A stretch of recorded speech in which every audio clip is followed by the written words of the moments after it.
বীরের বাবাকে পেলে কি প্রশ্ন করবে? একদম হোস্টের চেয়ারে হট সিটে বসে কি প্রশ্ন করতে চাও? বীরের বাবাকে প্রশ্ন করতাম, যদি উপস্থাপিকা হতাম হট সিটে বসে, একদম স্ট্রেট জানতে চাইতাম যে আপনার ব্যক্তি জীবন নিয়ে, এখন তো আমি যেহেতু উপস্থাপিকা, আপনার ব্যক্তি জীবন নিয়ে অনেক ধোঁয়াশা, অনেক কনফিউশন থাকে, অনেক কিছু থাকে। সো এটা নিয়ে স্ট্রেট ফরওয়ার্ড কেন কথা বলেন না, এটাই জানতে চাইতাম। যে এটা তো কথা বললে বা এটা অনেক কিছু ক্লিয়ার করলে কোনো কিছু যায় আসে না কারো, সো এটা আপনি করতেই পারেন একজন মেগাস্টার হিসেবে। শাবনূরকে পেলে কি প্রশ্ন করতে?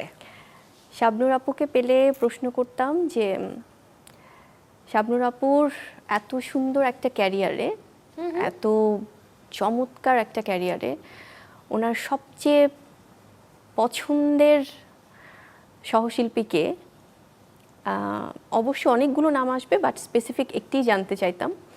হয় না, আমাদের তো নাম্বারিং হয় 1 2 3-এ, প্রথমে কে থাকবে এবং কোন সিনেমাটা তার সবচেয়ে বেশি পছন্দের।